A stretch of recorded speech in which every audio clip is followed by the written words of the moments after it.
Hola, soy Daniela y junto con Paula vamos a dar Química de los Alimentos.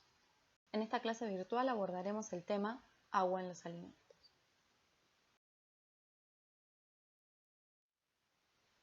El agua forma parte de todos los alimentos que conocemos, pudiendo estar en mayor o menor proporción. En algunos representa cerca del 80 al 90%, como en las frutas, y en otros solo el 3%, como en la leche en polvo. La harina, por ejemplo, posee un 12% de humedad, mientras que el pan posee entre 30 y 40%. La molécula de agua está conformada por dos átomos de hidrógenos unidos a un átomo de oxígeno, el cual posee dos pares de electrones libres. La existencia de estos electrones libres y el tipo de enlace covalente establecido entre el hidrógeno y el oxígeno le da a la molécula una geometría angular y le aporta características muy particulares. Por ejemplo, esto ocasiona que los átomos de hidrógeno desarrollen una carga temporal positiva y que el átomo de oxígeno desarrolle una carga temporal negativa. Esto genera así una diferencia de carga llamada momento dipolar, que en este caso es muy fuerte. Este momento dipolar le permite interactuar con otras moléculas que presenten las mismas características y con otras moléculas de agua, específicamente a través de interacciones de puente de hidrógeno, como las que se representan en esta figura. Este tipo de interacciones se debilitan al aumentar la temperatura. El agua tiene la característica particular que la distingue del resto de las sustancias de que sus moléculas están más cerca a temperatura ambiente que a 0 grados centígrados. Es por esto que el hielo tiene una densidad menor a la del agua líquida y por eso flota en ella. Además de consigo misma, el agua puede interactuar con muchas otras moléculas. En estos ejemplos podemos ver interacciones por puente de hidrógeno entre moléculas de agua con un grupo alcohol, un grupo cetona, un grupo ácido carboxílico y una amina primaria. Estos grupos son comunes en proteínas e hidratos de carbono, como ya veremos en los próximos temas de la asignatura. Además, el agua posee la capacidad de interaccionar con iones, tanto cationes como aniones, a través de interacciones ion-dipolo, lo que se conoce como proceso de solvatación. Sumado a todo lo mencionado, las interacciones de los solutos con el agua pueden modificar sus conocidas propiedades coligativas. Este es un tema que deben haber abordado en las asignaturas como Química 1, pero repasemos un poco. En principio, la incorporación de un soluto en el agua puede disminuir su presión de vapor. La presión de vapor es la presión a una temperatura dada en la que la fase líquida y el vapor se encuentran en equilibrio dinámico, es decir, el número de moléculas que pasan de la fase líquida a la gaseosa en un recipiente cerrado es el mismo del número de moléculas que pasa del estado gaseoso al líquido. En presencia de un soluto, debido a la interacción que éste establece con el agua, la presión, en donde se da el equilibrio, es menor. Además, la incorporación de un soluto en agua da lugar al ascenso del punto de ebullición, es decir, que aumenta la temperatura a la cual el agua comienza el proceso de ebullición, debido a que éstas se encuentran menos disponibles por estar interaccionando con el soluto que posee disuelto. Por ejemplo, el agua salada va a tener una temperatura de ebullición mayor a 100 grados centígrados. Por la misma razón, se produce el descenso crioscópico, es decir, la temperatura a la cual el agua se congela. Es por este motivo que el agua se congela a 0 grados centígrados, pero un helado que tiene solutos disueltos se va a congelar a una temperatura menor. Finalmente, las interacciones de solutos con el agua pueden dar lugar al aumento de la presión osmótica. La presión osmótica hace referencia a la fuerza impulsora que se genera a través de una membrana semipermeable y que promueve el pasaje de las moléculas de agua a través de dicha membrana para equiparar las concentraciones de solutos a ambos lados de la misma. En alimentos podemos ver esta propiedad aplicada a la conservación por medio de la sal. Por ejemplo, en un jamón crudo, la alta concentración de cloruro de sodio que se le agrega ejerce una presión sobre las células de la carne, impulsando que el agua salga del interior de las mismas.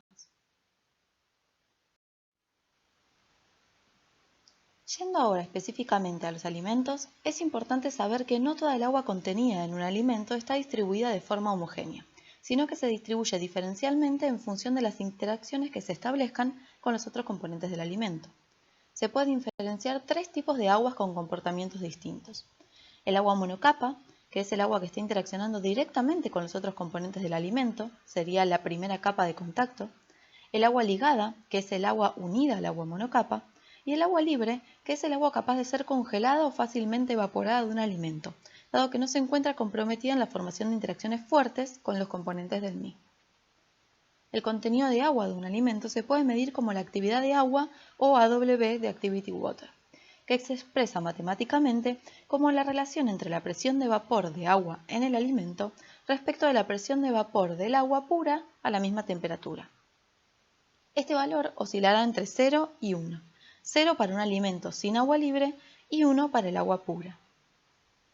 La actividad de agua es una propiedad intrínseca del alimento y se relaciona de manera no lineal con el contenido de humedad del alimento, mediante las curvas de sorción. Mientras que la actividad de agua corresponde a una medida de la cantidad de agua libre en el alimento, la humedad se refiere al contenido total de agua, ya sea como agua monocapa, ligada o libre. La humedad del alimento y su actividad de agua se relacionan a través de las isotermas de sorción, que pueden ser de desorción cuando el alimento está perdiendo agua o de adsorción cuando el alimento la está ganando. Observamos el gráfico. Cuando la actividad de agua del alimento se incrementa, también lo hace la humedad del alimento. Lo mismo ocurre cuando disminuye, pero la relación no es lineal. Además, se observa que las curvas de adsorción y desorción no se superponen, es decir, que este proceso no es reversible, fenómeno que se conoce con el nombre de histéresis. Esto se debe a que la interacción entre el agua y los componentes del alimento es diferente en cada proceso. Para un contenido de humedad determinado, el agua está más ligada en el proceso de desorción que en el de adsorción. Por esto, este último tiene una actividad de agua mayor a pesar de que el contenido de agua total es el mismo. Además de relacionarse entre sí, la actividad de agua y la humedad del alimento se relacionan con la humedad en el ambiente en donde se encuentra. Particularmente, si un alimento se deja en contacto con el ambiente durante un tiempo adecuado, la actividad de agua del alimento se equilibrará con la humedad ambiente, lo que matemáticamente se expresa como una actividad de agua igual a la humedad relativa ambiente sobre 100. Esto implica que, por ejemplo, si un alimento con una actividad de agua de 0,5 se deja en un ambiente con humedad relativa del 80%, el alimento absorberá agua hasta alcanzar una actividad de agua de 0,8. La humedad del alimento también aumentará, pero en el equilibrio no será igual a la humedad ambiente. Por el contrario, si un alimento posee una actividad de agua de 0,5 y se lo deja en un ambiente seco con una humedad relativa del 30%, el alimento perderá agua hasta que su actividad de agua sea de 0,3. Por otra parte, la actividad de agua de un alimento se incrementa con la temperatura, dado que aumenta la proporción de agua libre. Por ello mismo, las isotermas de sorción de un alimento dependen de la temperatura, tanto las de adsorción como las de desorción. A modo de ejemplo, en este gráfico se pueden observar las curvas de adsorción de un alimento particular entre 0 y 100 grados. Y se observa que para un mismo contenido de humedad, la actividad de agua se incrementa con la temperatura, siendo cercana a 0,2 para los 0 grados centígrados y más cercana a 0,8 para los 100 grados centígrados, en este ejemplo en particular. Y como habíamos hablado, la actividad de agua de un alimento se puede utilizar como una medida de la cantidad de agua libre. Y cuanto mayor sea la cantidad de agua libre en el alimento, mayor será la probabilidad de que crezcan microorganismos y este alimento se contamine. En la tabla se pueden observar ejemplos de alimentos con distintas actividades de agua y qué microorganismos pueden crecer en ellos. Por ejemplo, las pseudomonas necesitan de una actividad de agua igual o mayor a 0,95, mientras que las levaduras crecen en alimentos con una actividad de agua igual o mayor a 0,8. También es interesante observar en esta tabla las cantidades de azúcar y sal necesarias para modificar la actividad del agua. Por ejemplo, es necesario adicionar 40 gramos de azúcar cada 60 gramos de agua para que la actividad de la misma disminuya a 0,95. O es necesario incrementar la concentración de azúcar hasta 65% para que la actividad de agua disminuya a 0,65. Con esto nos referimos a que son elevadas las cantidades de azúcar o sal necesarias para modificar la actividad de agua. Ahora bien, modificar la actividad de agua es una manera de evitar que crezcan los microorganismos en los alimentos, es decir, que es una manera de preservarlos. Y esto puede hacerse de distintas maneras. Como mencionamos, agregando solutos como azúcares o sales, pero se requieren grandes cantidades que pueden modificar el sabor o las características del alimento. En algunos casos estos cambios de sabor son deseables, como por ejemplo en los duraznos en almíbar o en el jamón crudo, pero esta técnica no se puede aplicar a todos los alimentos. Otras técnicas serían los procesos de concentración, es decir, eliminar cierta parte del agua del alimento para incrementar la concentración de solutos, como sería el ejemplo de la leche condensada o la leche evaporada. También se pueden realizar procesos de secado o deshidratación, eliminando el agua libre, como sería el caso de los tomates o ciruelas disecados o el caso de la leche en polvo. Además, se pueden realizar procesos de liofilización, en donde se elimina la mayor parte del agua del alimento a través de un proceso primero de congelación y luego de sublimación, en donde el agua congelada pasa al estado gaseoso directamente sin pasar por el estado líquido. Este proceso se utiliza para obtener algunos cafés instantáneos, sin embargo es muy costoso y solo se puede aplicar en productos con alto valor agregado. Por otro lado, se pueden refrigerar los alimentos, ya que la actividad de agua disminuye al bajar la temperatura y esto también disminuye la velocidad con la que los microorganismos se reproducen. Así también se pueden congelar los alimentos, lo que limita casi totalmente el crecimiento de los microorganismos, pero puede producir ciertos cambios en la estructura de los alimentos. ¿Por qué ocurre esto?